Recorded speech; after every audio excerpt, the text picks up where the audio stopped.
Spiritual stories they help us to expand our understanding. Spiritual stories they help us to expand our understanding. Spiritual stories they help us to expand our understanding. Spiritual stories they help us to expand our understanding. Peace, everybody. What's up, man? Songs, right? Got my window open over here. Probably can't see it, but looking out. My shades rolled up so I can look out. Watch this squirrel out here, from branch to branch, right? Man, I mean, that's about 5 or 6 feet, man.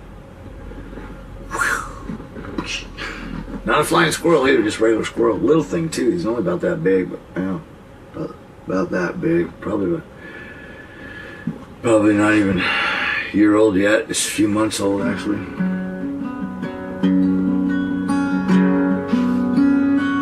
The other day, I was out walking. I think I told this story before, but I'm not sure. But I was out walking, right, on my walk, and I came across a squirrel that got hit by a car, and it was paralyzed. It was laying on the side of the road. It was still alive, but its front leg was underneath like this. It was laying like this. Its feet were curled up under. Its tail was just straight out. It was laying there. And it was kind of looking at me. Its eye like this, looking at me, right? And you could see because it kept moving its eye around, blinking and winking and trying to move, but it was stuck. And I'm like sitting there going, and I was met with a moral dilemma at one point. And you know, what do? You end its life, or because I'm a healer and been on this healing path for so many years, do I actually believe in what I do? And does that extend to animals? Well, yes, it does. I've been working with animals for years. You can ask some of my friends. One of my friends had a cat that got its head ran over by a car. It ran out across the street and hit the car tire at the same time, back tire, right out in front of the house. Big cat too. So it hit its head. The tire rolled over its head and squashed part of its head, messed it up. I mean, the cat was like, you know, and so he brought it in the house, and he was playing his flute when I came over. He was playing his flute over it. You know, he's Native American blood in him, and really touched with his ancestry, and was really just, you know, Native American flute music just comes out of this guy. It's beautiful. It's amazing. And so he's playing his flute when I came over, and I had no idea none of this had happened. I just showed up, just hang out. I'm like, hey, let's go to my buddy's house, hang out, right? You know. So that's why I say to myself, let's go do it, man. Let's go see old Swan, right? You know, or whatever. So anyway, we go over there. I go over there, and he's in the laundry room. The cat's on the washer and dryer, and it's sitting there in a little cat bed, right? You know, and I walk in. He's playing a flute, and right when I met at the door, his son, and his wife. So the son and the wife, they met me at the door, and I said, "The cat, something's wrong with the cat." And then Cindy started telling me what was going on with the cat as I was walking in. I saw Dan in there playing the flute. I heard him play the flute, and I walked in there, and really walked in about 5 feet away from the doorway. I could walk into his space, and his space is so beautiful, man. It was like I walked in this real beautiful sacred space, and you know, we're always invited into each other's sacred spaces because we're buddies. We grew up together since we were little kids. As a matter of fact, that house right over there, right behind us, right there. When we moved in here, he was our neighbor, backstore neighbor, and his older brother, babysat all of us, all kids, when we were really little shits, right? Anyway, so me and him, so I go in there. So we know each other real well, and so we're familiar with each other's sacred space and stuff. And so I go in, and I'm sitting there, and after he gets done playing the flute, he goes, "Will you pray for him?" And I says, "Yeah." And he goes, "We lay hands on him?" I go, "I don't know if I should because he's messed up, right? I didn't know if I should touch him, right?" And I'm standing there, so I put my hands like out towards the cat like this, and I ain't kidding you. I'm not kidding you. The cat got up and put his hand in my head and went, rubbed his head all inside of my hands while I was praying for him. And I was just praying in the Holy Spirit. I hadn't even started actually praying in English yet. I was still praying in the tongue of angels. And so I was hearing my angelic tongue, and I started praying in the angelic tongue I'm hearing, and I hear that within, and that's what I pray. And so I'm following the Spirit, right? And man, the cat got up and blew our minds. And while he was doing that, we watched a miracle happen. We watched the cat's head actually reform and reshape right in front of our eyes. And I'm not kidding you, and this happened. Witnesses. He's also a brother that I've had a lot of supernatural experiences with ever since we were little kids. We've been having supernatural experiences together, and some were bad, and but at one turn there was a turning point in our life when everything became good, and so we're having fantastic, wonderful supernatural experiences ever since, you know. And this particular one was great. It was wonderful. And I was thinking about the mood of the music and the setting of the stage, of the melody, bringing the melody, the spirit of life and the spirit of love and music together in harmony, and that creates that atmosphere for faith and revelation to come together, and wisdom to come together, and becomes that dynamic. It's like an energy that's moving in a force that's moving within the field around us that we can't see, which we call spirit. Okay. And it's measurable, by the way. Spirit is measurable, and yeah, and there's more. It's 12:21. Interesting. I just looked over. It's 1, 2, 2, 1. That's interesting. That happens a lot with me. Man, it's crazy, but I get it. I get it. Yeah. So we're coming down from these mountaintops sometimes, and we do this work, and we come back up on this mountaintop. So that day after that, the cat doing that. And then we're praying and watch that happen, that miracle happen, and the cat's been fine ever since. This cat still lives, really cool, great cat. Cat loves me when I come over. He's like, hey bro, jumps up on my lap, and you know, he's always wanting me to pet him and pray for him. But you can feel, I feel the energy drawing, they draw it out. The animals draw it out without any resistance at all, you know, and they get touched and they get healed, okay? So I'm working with our cat here, the orange one that came to us that was sick and broken back and broken up, and now he's like, wow, man, he's doing so good, right? Other animals too. Now it's 12:22. That's funny. I looked over there, just right there, okay. I'm not trying to do this on purpose, it's just happening. But anyway, my points, let's stay on point here.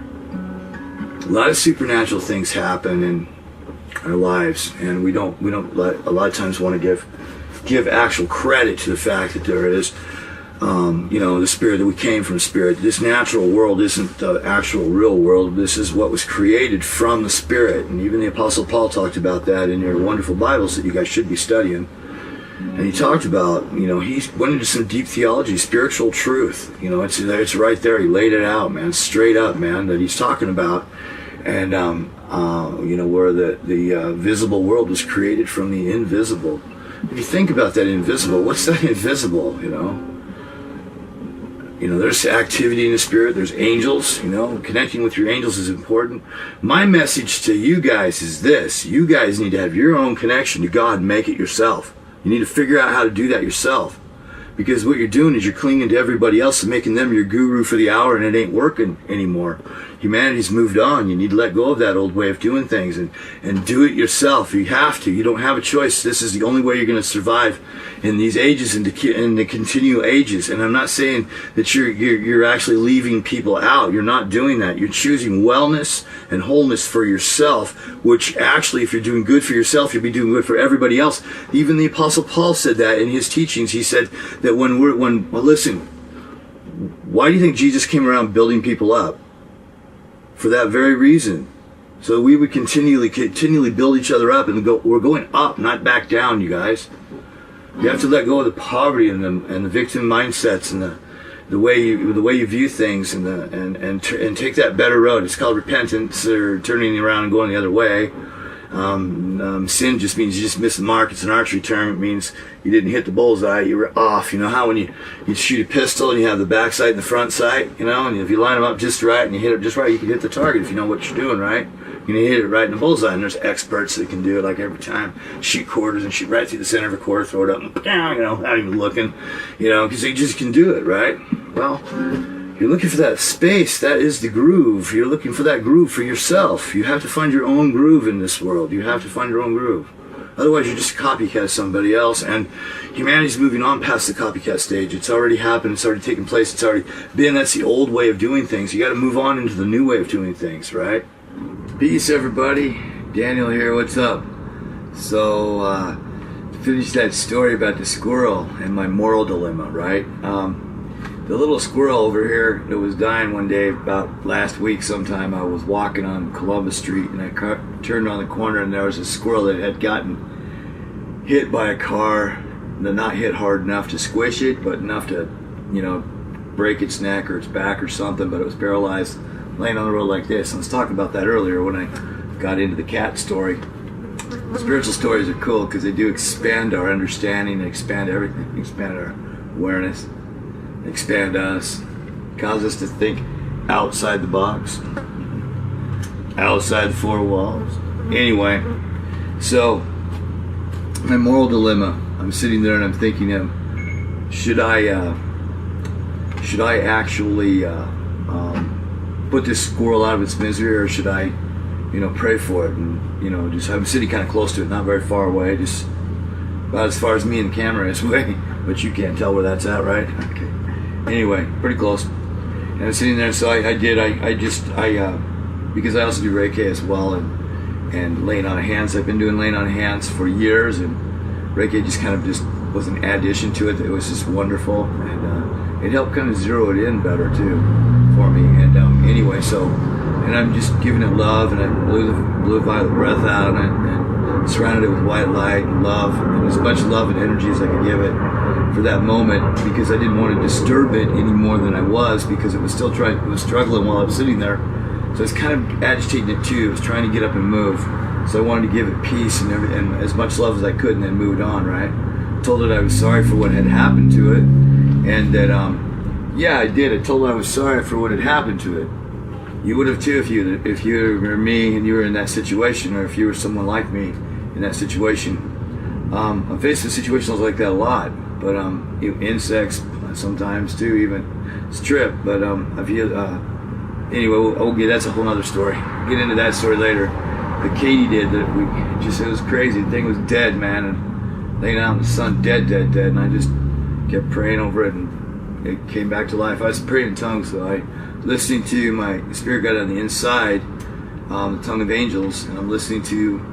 All of a sudden, I was sitting there thinking, what am I going to do? This poor katydid's dead. I was going to go throw it on the bush. I figured a bird would come and get it and eat it, right?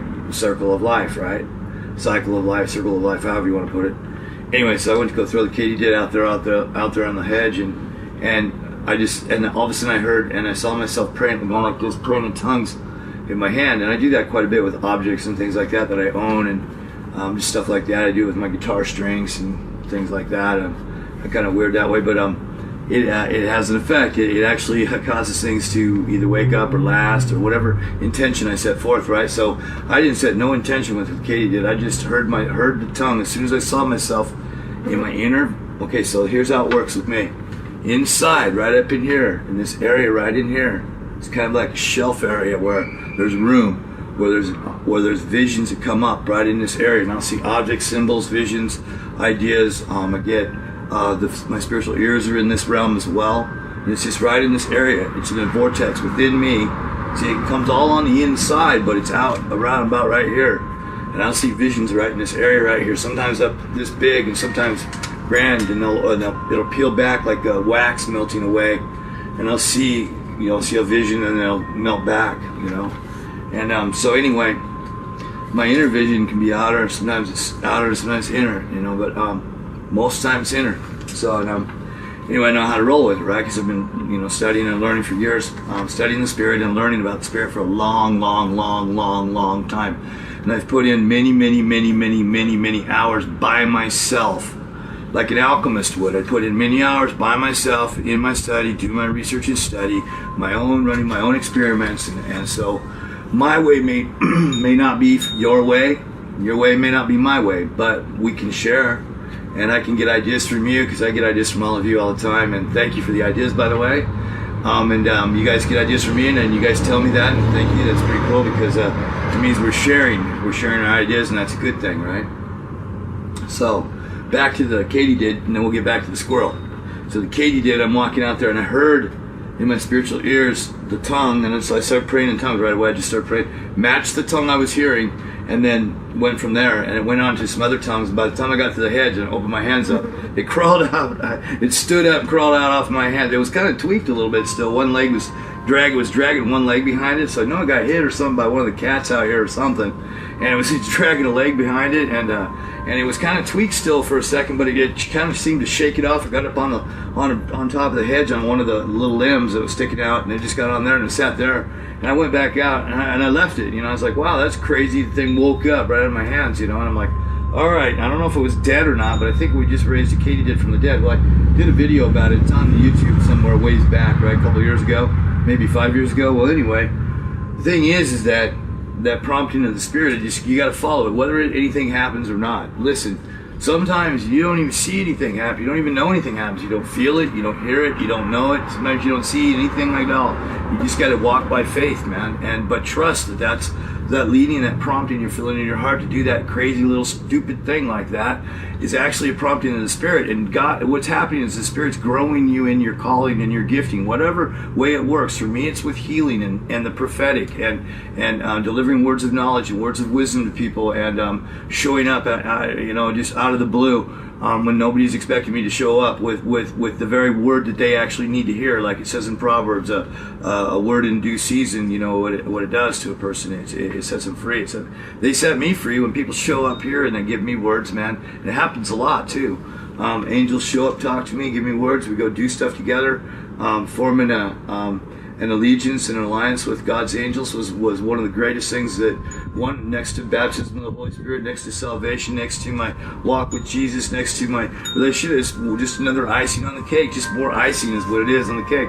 Good icing though, not bad. This is good stuff. We're not talking fluffy, foo-foo, weird stuff.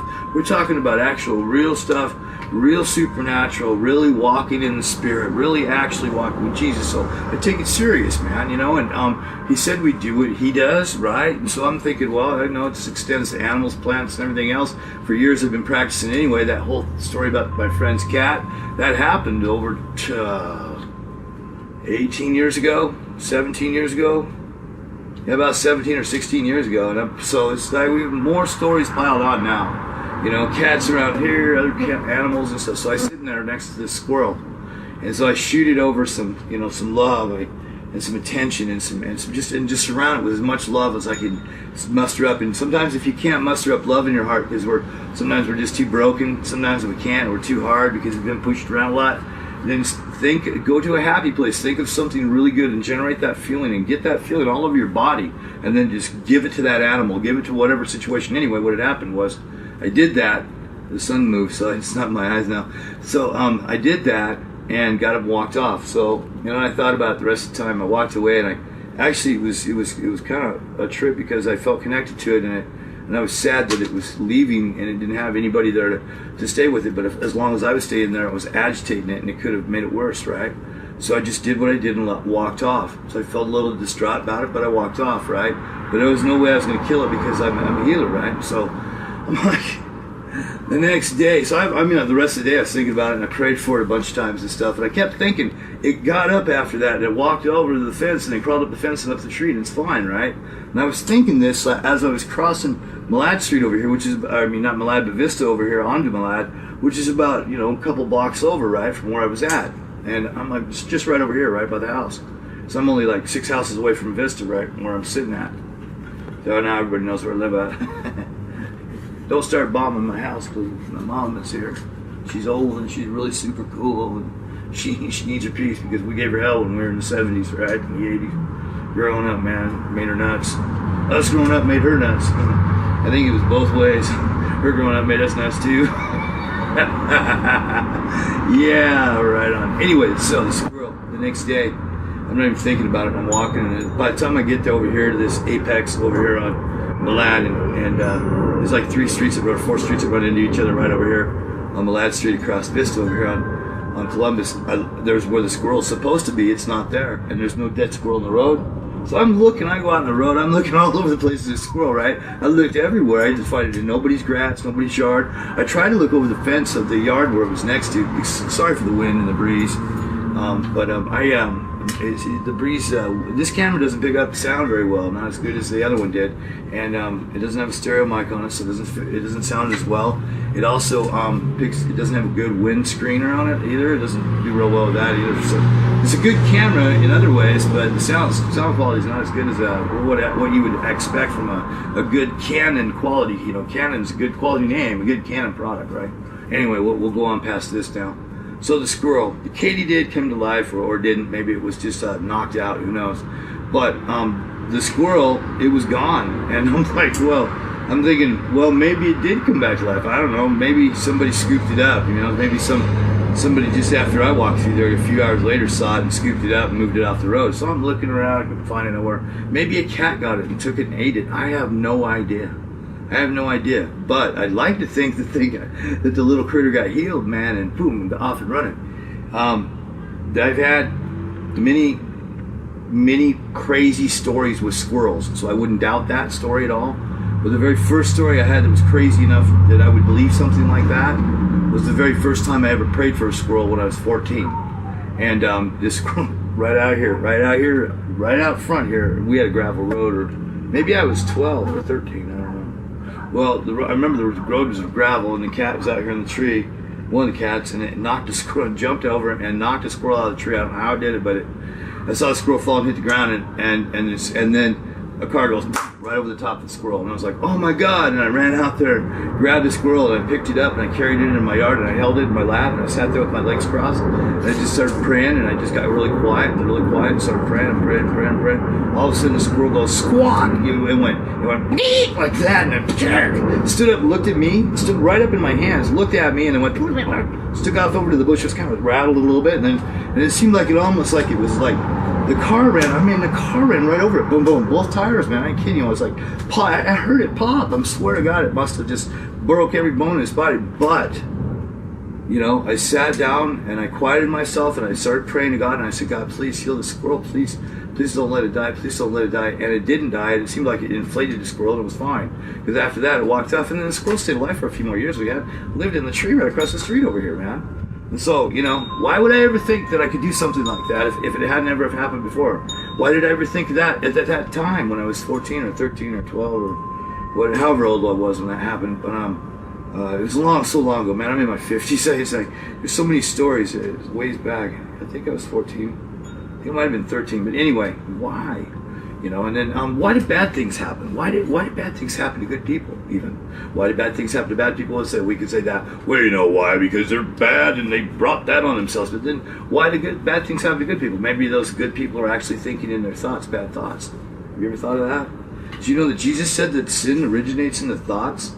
It doesn't originate in our words. It doesn't originate in our deeds. It originates in our heart. It's inside our heart. God, did you know when God looks at us, He doesn't look at our deeds and He doesn't look at those things. He looks at our heart in the matter of the deeds that we're doing. And says, oh, we need some correction here. And then sends a wave of whatever to correct it. You know, sometimes it's whatever. We say, hey, we just draw it ourselves. It's like a draw, like we're drawing poker cards or something. From, oh, yes, I'll have these and I want these. And then we get a disease with it. And we're going like, oh, wow. And then we blame God. Oh. But really, we've done stupid things, or we've acted a certain way, or it's just part of life, just itself, you know. I mean, I look at cancer. There's some cancers that just come on people. Why? We don't know. You know, sometimes they're the best of hearted people too, just like wham. Sometimes I can see where bitterness might be a factor, but then there's some people that are so bitter they go right to their grave with their bitterness, and angry in their grave even when they're going there. And you hear them on the other side and they're all raging at you, and you're like, get out of here. I don't need your voice in my head. I don't need your voice in my life. Go away. Your counsel is no good when it was here anyway.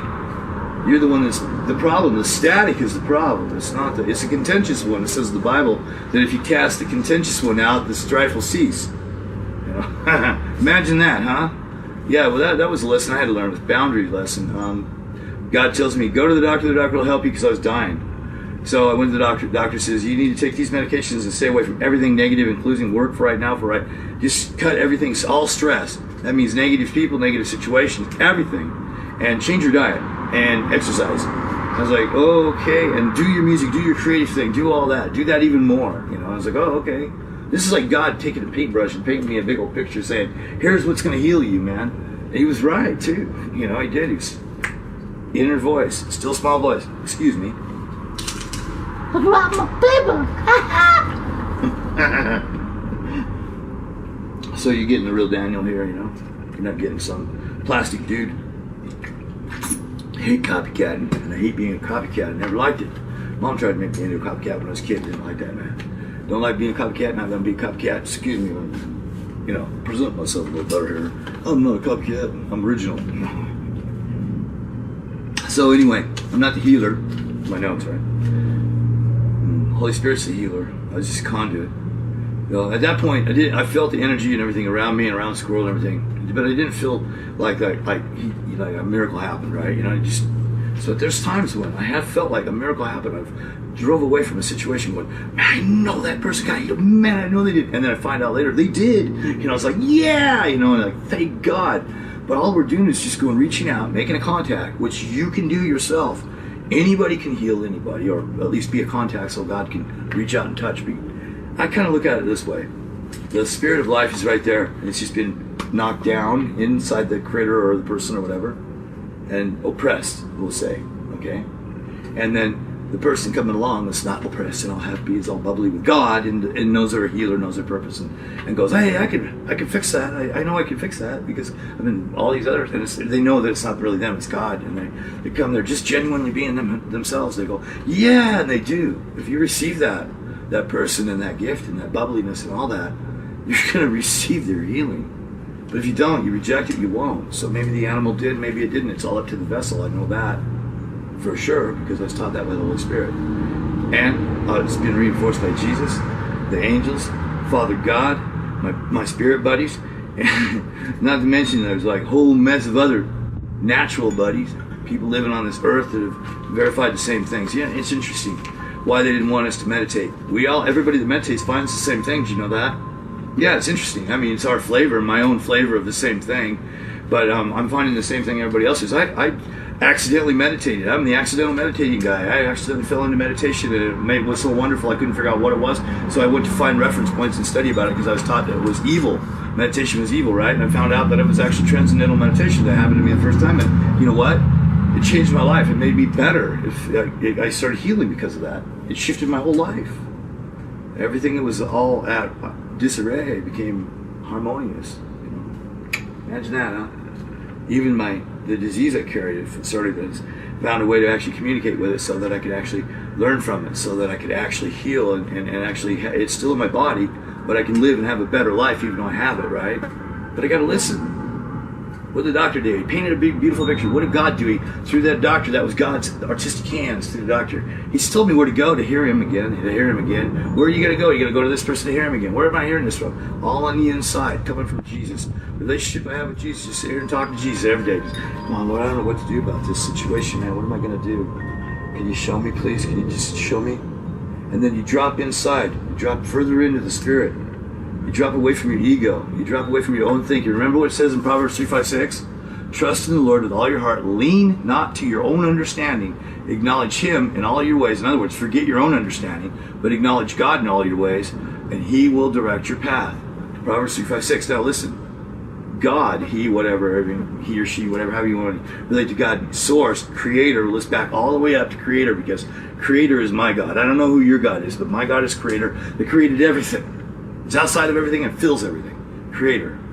That's my God, okay? And to me, God's Father, so I say He, so we kind of, to put some direction in and to simplify it for us a little bit. But He or she, however you want to look at it, God, Creator, Source will direct your path. How? Through Spirit, through that inner knowing, that inner voice, that inner leading, that inner prompting, that inner seeing, that inner hearing, that inner knowing, that inner seeing, that inner knowing, that inner hearing, that inner prompting, that inner feeling, that inner that unction of what Christians call the unction of the Lord, or charismatic Christians call unction of the Holy Spirit. You know what? I ain't real, just a bunch of weird old spiritualized, over spiritualized Christians that are weird. Nah, those weird Pentecostal and charismatic. No, they're not weird. They're onto something, people. They're onto your deliverance. From what? From you. It's deliverance from you. So you can be godlike in this world, because God likes to build stuff if you didn't get it. Check out this universe we live in and what it's teeming with. All the animals and stuff on the earth and what's in the ocean and what's, everything that's out in the universe that we haven't even seen yet. And there's other creatures out there, other beings, I'd say. Life beings. We're just small little quantums in a huge quantum field that we can't even measure because we can't see either edge of it, and it's still expanding. We know that much. We're flying through outer space on a giant ball we call Earth, right? Terra, here we go, and we're spinning. How fast? I don't know. Some of you guys scientists, you know how fast? Go ahead. Say the number. You know how fast we're spinning. how fast we're going, where we're at in a galaxy belt that's coming off of, look like a quasar or something with a zoom and a zoom and a zoom, and we're on one of those. Looks like a big pinwheel, and we're on one of the pinwheel. And it's outer space while it's going fast through outer space, expanding at the same time. Now come on. If that's not a miracle, if you can't see life as a miracle, you need to back way up. Go to the God factor. Go clear back where we came from. Back up. You came from somewhere. You were a thought before. You were a thought in your mama. You were a thought clear back there, and blah blah blah. Daddy, oh, the Creator had a thought called you, and you're the dream that's being lived right now. His dream, He's dreaming right now is you. Me and you, we're His dream. We're the dreams of God, if you want to put it that way. The Him or He or She or the let's just back all the way up to Creator, Source, our source, where we came from, Creator. Okay, so our Creator is a healer of wellness and wholeness. Love does no harm. Our Creator's love does no harm. So why would I stomp the squirrel's neck when I could actually give it my love and it would heal it? Release the Holy Spirit on him and it would heal him. It would heal him, man. That's all we do basically. Is basically just release the Spirit to flow through us. Spirit's all around us. You can't see the Spirit. It's in the air all around us, in every molecule, every particle, everything. Didn't you guys ever study quantum physics? You need to study quantum physics because that'll actually open your eyes up to the world around you. Metaphysics, what's beyond physics. You know, what's beyond physics? We call it spirit. Christianity calls it spirit. All the born again believers, they call it spirit. Call it Holy Spirit, call it unction of the Holy Spirit. You know where that comes from? Down inside of them, blah, blah, blah, blah. That's that well of living water that Jesus talked about. You're a fountain. It's supposed to be a fountain of living water, right? John, it's in John. He's the bread that came down from heaven to do what? Give us this great, wonderful meal. Right? What do? We spit in his face. We don't need that. We're going to be all nasty and religious and just tell everybody their sins. And call that godly because it's in the Old Testament. That's why. Because we can justify anything from the Bible. Put God in a box. You got in a box. You sat in that box. That's the box you want to be in. That's fine. That's your grave. That's not mine. I'm free in the Spirit, baby, and I'm going to do things in the Spirit that you may not, and it may offend you, and if it offends you, that's too bad. Because you know what? A pioneer and an explorer. And the only other realm that I haven't explored is the Spirit. So, and I've been exploring that I have been exploring for a long time. I haven't explored the water realm very much, but enough. But the Spirit, much greater, much vaster, much wider. Besides, everything came from Spirit anyway, so why not? Right? Take off your fear. It's restraint. It's holding you back. And don't teach and preach fear anymore because it's holding people back. Preach love, man. Love, peace, grace, allowance, gratitude, empowerment, freedom, confidence, belief, passion, enthusiasm, eagerness, optimism, hope, faith, rich faith. Spiritual stories help us to expand our understanding. Spiritual stories help us to expand our understanding. Spiritual stories help us to expand our understanding. Spiritual stories.